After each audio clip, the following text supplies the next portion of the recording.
Hello student, welcome back to my channel learn with Sakshi. Student, I hope आप सभी बहुत अच्छे होंगे। तो स्टूडेंट, आज हम कंटिन्यू करेंगे एक्सरसाइज 5.3। चैप्टर का नाम है अर्थमेटिक प्रोग्रेशन, जिसको हम एपी भी बोलते हैं स्टूडेंट।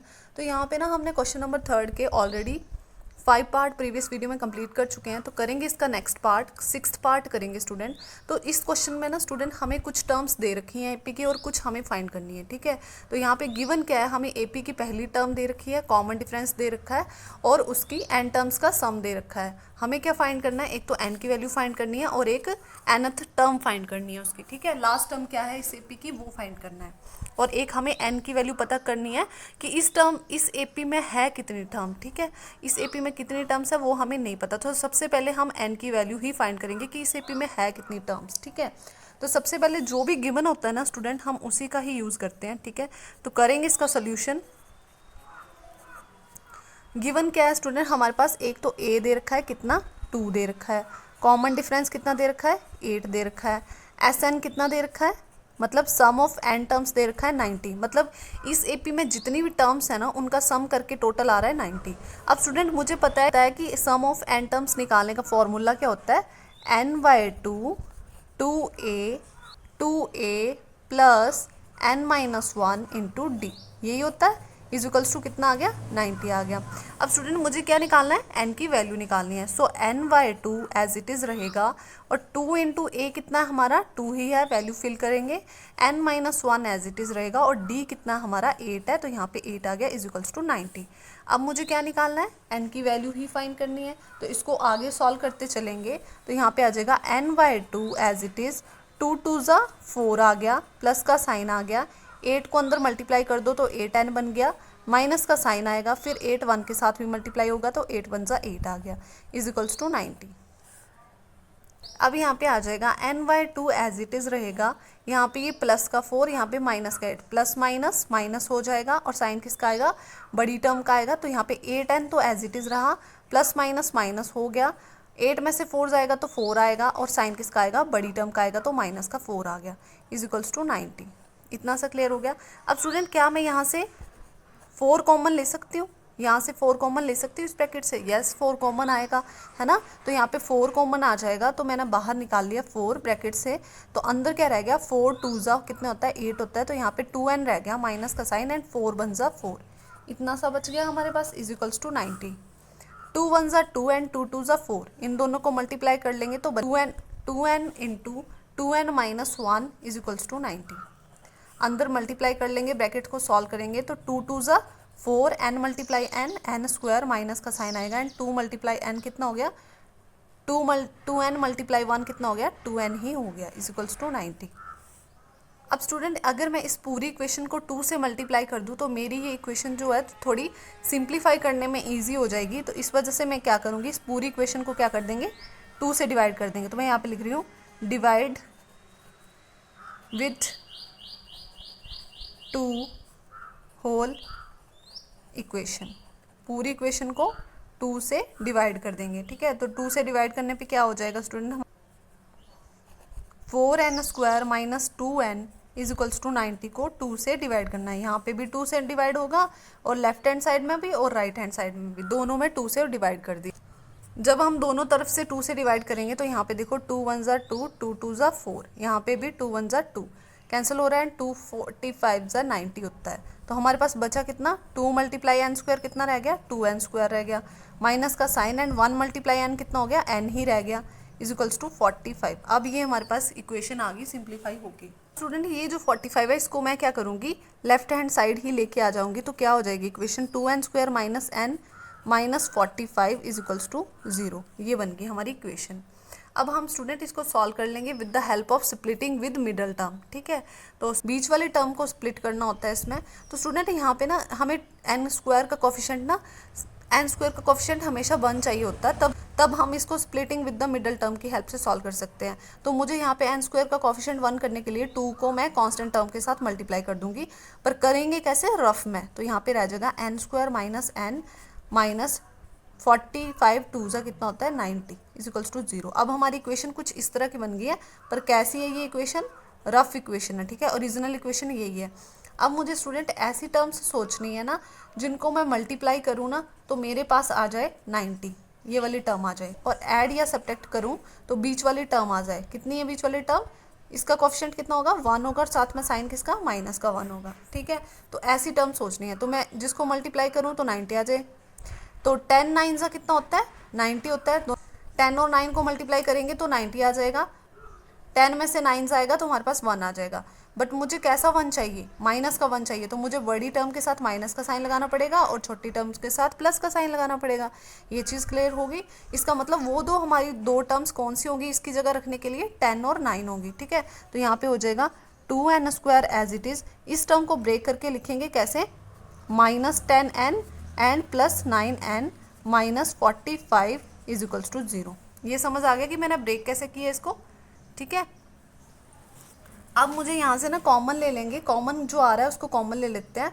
तो यहाँ से ना स्टूडेंट 2n कॉमन आ रहा है। ठीक है, 2 और n भी कॉमन आ रहा है, तो अंदर क्या बचेगा? n बचेगा -5 बचेगा। 2 5 10 होता है ना, तो 5 बच गया। फिर साइन किसका आएगा? प्लस का साइन आएगा। 9 कॉमन आ रहा है, फिर से n एज इट इज़ रहेगा। -9 5 45 होता है इज इक्वल्स टू 0। अब जब स्टूडेंट दो ब्रैकेट एक जैसी आने लग जाए तो समझ आना कि क्वेश्चन सही हो रहा है। ठीक है, अब जी ये जो दो है ना इनको हम कंबाइन करके अलग से लिखेंगे, और ये दोनों एक जैसी है तो इसको एक बार लिखेंगे। तो यहाँ पे आ जाएगा 2n + 9, और एक ब्रैकेट में आ जाएगा n-1 को एक बार लिखेंगे क्योंकि ये सेम है दोनों ब्रैकेट। ठीक है, अब यहाँ पे स्टूडेंट इन दोनों को ना 0 से इक्वेट कर देंगे और n की वैल्यू निकाल लेंगे। तो पहले 2n + 9 को 0 से इक्वेट करेंगे एंड n-5 को भी 0 से इक्वेट करेंगे। तो n-5 को 0 से इक्वेट करेंगे, यहाँ पे ये माइनस का 5 है, इस साइड जाएगा तो प्लस का 5 हो जाएगा। n की वैल्यू कितनी आ गई? 5 आ गई। यहाँ पे n की वैल्यू कितनी आएगी स्टूडेंट? यहाँ पे ध्यान दो, यहाँ पे ना ये 2n इज इक्वल्स टू, यहाँ ये प्लस का 9 है ना, दूसरी साइड जाएगा तो माइनस का 9 हो जाएगा। और फिर क्या बन जाएगी ये इक्वेशन? n की वैल्यू कितनी आ जाएगी? यहाँ पे ये 2 मल्टीप्लाई में इस साइड आएगा तो डिवाइड करेगा, सो -9/2 हो जाएगा। तो यहाँ पे ये दो वैल्यू आ गई n की। तो मुझे कौन सी वैल्यू लेनी है n की स्टूडेंट? मुझे पॉजिटिव वाली लेनी है, नेगेटिव वाली हम n की वैल्यू नहीं लेंगे, क्योंकि जो कोई टर्म होगी उसकी जो पोजीशन होगी वो नेचुरल नंबर होगी। ठीक है, तो यहाँ पे जो हमारी n की वैल्यू आई है वो कैसी आ गई? 5 आ गई। कौन सी लेंगे हम? पॉजिटिव वाली लेंगे। ठीक है, तो यहाँ पे इतना सा क्लियर हो गया। अब मेरे पास n की वैल्यू आ गई है। अब मुझे और क्या निकालना है? a n की वैल्यू निकालनी है, मतलब a 5 टर्म निकालनी है। n की जगह हम 5 रख देंगे, तो मुझे a 5th टर्म निकालनी है। तो यहाँ पे स्पेस कम हो रहा है तो मैं यहाँ पे कर देती हूँ। ठीक है, तो स्टूडेंट हमने n की वैल्यू तो फाइंड कर लिया, अब वहाँ पे स्पेस कम हो रहा है तो मैं यहाँ पे a n की वैल्यू फाइंड करूँगी। ठीक है, n आ गया हमारे पास, कितना आ गया है ना? 5 आ गया। ठीक है, अब मुझे क्या निकालना है? a n निकालना है। n की जगह मैं कितना रख दूँगी? a n निकालना है, n की जगह मैं कितना रख दूँगी? 5 रख दूँगी। और a 5 को निकालने का फॉर्मूला क्या होता है? a + 4d, यही होता है। अब यहाँ पे वैल्यूज पुट कर देंगे। a कितना हमारा? 2 + 4 × d, d कितना हमारा? 8 है, d कितना हमारा? 8 आ गया। सो 2 + 4 8 कितना हो गया? 32 हो गया। और यहाँ पे सो a5 कितना आ जाएगा हमारे पास? सो a5 इज इक्वल्स टू 32 + 2 कितना हो गया? 34। तो यहाँ पे हमने a5 टर्म फाइंड कर लिया। an भी बोल सकते हो आप इसको, मैंने n की वैल्यू रख दी तभी तो हमने a5 टर्म फाइंड कर ली। ठीक है, तो यहाँ पे आ गया a5 इज इक्वल्स टू 34। तो ये इस पार्ट का आंसर है। एक n की वैल्यू निकालनी थी और एक an निकालना था, या फिर मैंने n की वैल्यू रख दी तो a5 टर्म निकालनी थी। ठीक है, आई होप आपको ये क्वेश्चन अच्छे से क्लियर हो गया। तो करते हैं इसका नेक्स्ट पार्ट। क्वेश्चन नंबर 3 का नेक्स्ट पार्ट है 6th पार्ट।